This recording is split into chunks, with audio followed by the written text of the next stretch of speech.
You know, I've been sitting here. Well, I've had this conversation with myself already, but I decided to do a little revamp because I got a clear way to say it. I know I like to always be saying something, so let's get to starting something. All right. Today is Friday, Thursday. Just came from the gym. My car is down. I got a new side gig job that I'm only work on the weekends. I'm saying all this for a reason. Um, Life ain't great, but life is good. Excuse the cigarette. Didn't mean to show y'all that. And you're thinking, just came from the gym. Why are you smoking a cigarette in the first place? Mind your business. Y'all like I'm being transparent with y'all. But so the video I did earlier was talking about why people may feel that God doesn't exist. And the main reason people may feel like God doesn't exist, and it's twofold, ironically, and you'll understand why it's so ironic. But the two reasons why certain people may feel like God doesn't exist, I want to start with the most ironic reason first, is because life is easy. Life is easy, right? Life is easy. You find a way to provide for yourself. You find a way to sustain, right? Self-manage, right? And it's sad because the analogy I would put with it is that all because you don't see the server who serves you does not mean the server does not exist. All right, life's not hard. You got it figured out. You got a good job. You've always had a good job. You provide. You love your family, but you don't acknowledge that there's something greater than you that is the reason why everything that you have is existent in the first place, right? And I was gonna say that for the kicker, but I guess the latter will be the most, right? Because the second reason why people may not believe in God, because life is hard. Life is hard. But let's go back on this. Well, I just want to give y'all that answer real quick. But see, a lot of times people aren't going through anything. They're strong. They were made strong by their parents. They were taken care of. They were blessed. And they never had to really say thank you, get along to their parents, because in their parents' eyes, it was their job to do it. But parents, let me tell you, I don't care how good you got it, make sure you teach your kids to be grateful. Grateful. And a lot of times, of course, these people don't believe in God who always have it easy because their parents didn't believe in God. All right, so they didn't really teach them how to be grateful for something bigger than themselves. They just wanted them to do what they were supposed to do according to their law. So in their eyes, their parents or their provider or whatever provides for them is their God. They're only grateful. They will only say thank you to their boss for their check that they were owed. They'll only say thank you, right, to the person that opens the door for them. They want to say thank you to that, but all because you don't see it. See, you don't see oxygen. You already know where I'm going with it. You don't see oxygen, but you're using it all the time. And what is responsible for oxygen being here in the first place?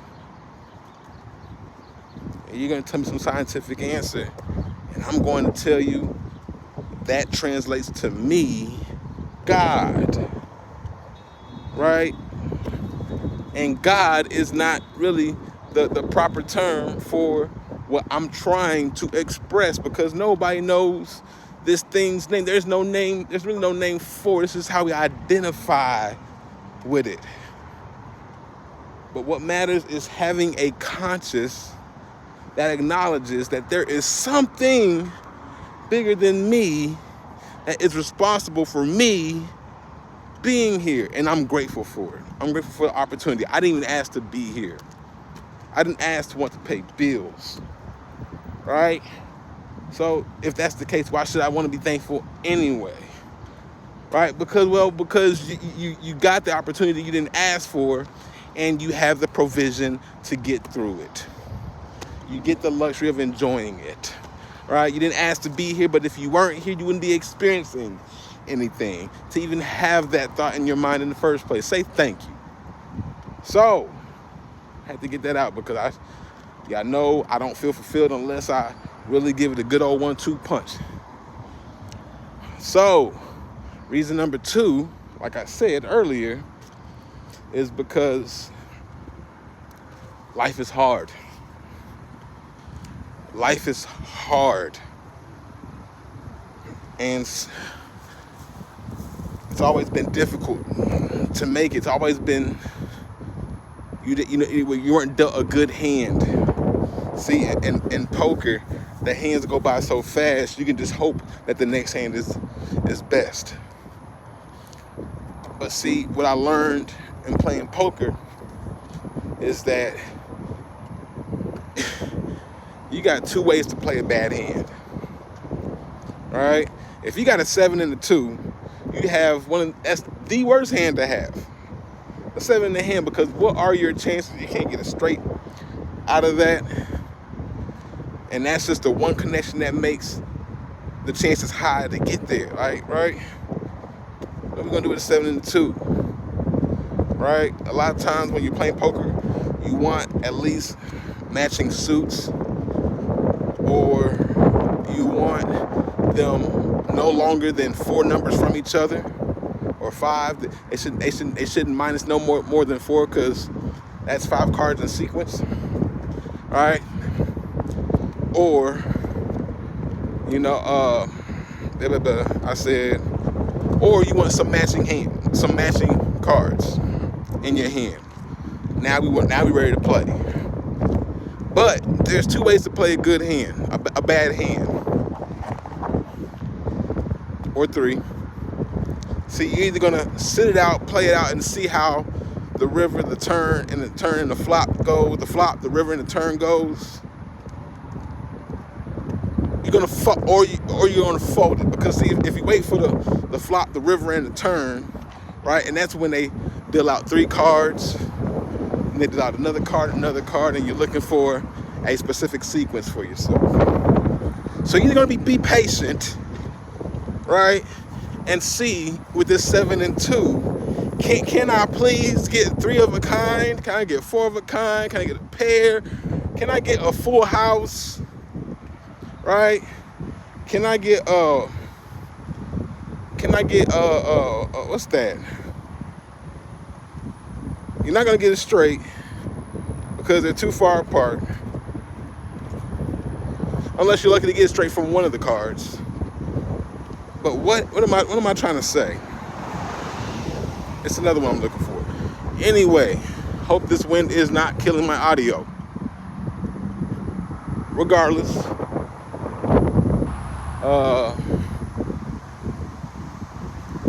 or you're gonna fold it with the next hand.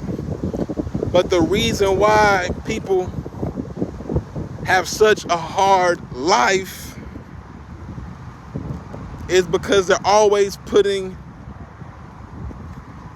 too much skin in the game. They're not micromanaging their wagers. They're not micromanaging their resources. Or they're not managing their resources. And a pure example is, you lived in a crappy apartment. You had one job and you lived in a crappy apartment. You got a second job, and the next year, you got a bigger apartment. Who told you to get a bigger apartment? Who told you to spend more money? What sense does it make to get more money just to spend more money when you need it to be saving? Right? Who told you to do that? So a lot of people have it hard in life because they make it hard for themselves in life. And I stand by that. I don't care if there's handicaps. I don't care if there's this and that's. My guy, your life is your life. And if you dedicate your success relative to where you're at and not where everybody else is, life can be easier. That's why the Bible tells you, thou shalt not covet. Because it's not your job to sit here and compare your life to somebody else. It's not your job to have the same success as someone else's. Your job is to take the life that God gave you and make the best of it. It is better than any life in this world. Your life is better than any life in this world. You know why? Because it's yours. I don't care if you're handicapped. I don't care if you're a girl. I don't care if your race is discriminated against. I don't care. Your life is yours. And the laws you get to defy it by are your accomplishments. Do you understand what I'm saying? If someone has a better life, a greater life, and you just have to relate yourself to them, relate to this part, right? They have it easy. They have it good. And there's nothing to testify about when you have no struggle. If you have to relate anything. But you have a struggle. And that means you have a testimony to accomplish. It's going to get pretty loud up in here. So, that's the second reason why people don't believe in God. The third reason why people don't believe in God, right? The third reason why people don't believe in God is because their life has been hard. Their life has been easy. It's been a roller coaster. There's no way. Now let's go back, because a lot of times people who believe life is hard, it's also hard for them because they sit here and they think to themselves, if God is real, he wouldn't allow all this. He wouldn't allow people to die. He wouldn't allow people to do this and that and the other. What would be the point of life with no opposition? If we all just lived here equally, unharmed, unscathed, unbothered, living forever, not dying, or even if it was just a peaceful death at a particular age, what would be the point? There would be no balance, because we could easily overpopulate in no time. And we know that resources are not infinite. So even if life was perfect, there would not be enough resource to support perfect life. But what God has done was given us the realm to thrive in, because it's more gratifying. It's more gratifying to thrive than it is to be invincible. Right? What are you going to celebrate? All celebration comes from some kind of oppression. So what are you going to celebrate? Right? The Smurfs, they always had some kind of celebration because they were very oppressed. Any civilization have a great celebration because they were oppressed. So if you really want to enjoy life, struggle a little bit. Find a way through it, so you can tell somebody how great you are and how awesome you are. But don't forget to thank God for giving you the opportunity. So lastly, the reason why, and I'm coming to my point, the reason why people don't believe in God is because life has been very hard and life has been very great. So it's either been snatched from them, or it's great, or it's been given to them. So if it's been snatched from them, They're like, there's no way there could be a God. There's nothing I did wrong. I was a good person. Or now I just lost all this, and I don't want to take accountability. It's not my fault. There can't be a God. So instead of blaming God for it, which is what God rather you do, instead of blaming God for it, you just claim he doesn't exist. Well, if he doesn't exist, then it was your fault. It was your fault. But a lot of times people want to sit here and believe that there's no way a God exists because I lost it all. Trees lose their leaves every single year. You hear them crying about it, or do you see them coming back next year? Right? Think about it. Think about it. But a lot of times, life's been, or greatness has been given to them. Right? And they didn't really deserve it. And so now that life's not hard anymore and I have abundance of what I need, there's no need to pray. So your spiritual life is all bent up because your whole spiritual life was based off of depending on how hard I struggle will depend on how hard I pray. When your prayer life should depend on every day I wake up is a blessing. Let me thank God and let me be grateful for the strength that I have today to overcome today. I mean, because with our complex bodies, it's easy for us to die. We're very fragile beings. All it takes is a clogged artery, heart attack. All it takes is a clogged artery for a long time, stroke. Right? All it takes is for food to go down the wrong, or some object go down the wrong windpipe, punctured lung, or choking to death. Do we understand what I'm saying here? So, let's talk about me a little bit. Because a lot of times, you may forget, I'm in a position where things have been taken from me. But this isn't the first time this thing has been taken from me. And a lot of times I can forget to thank God or forget to acknowledge him because I've mastered the struggle.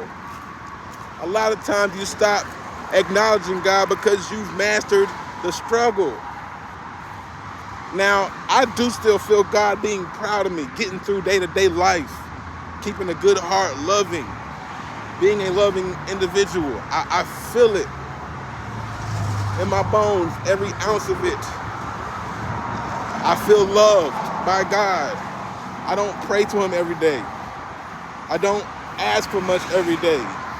But I feel his love coursing through my everyday life.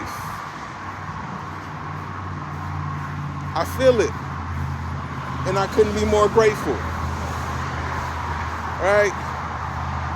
So now I find myself walking to the bus station so I can get to a residence that will allow me to reside.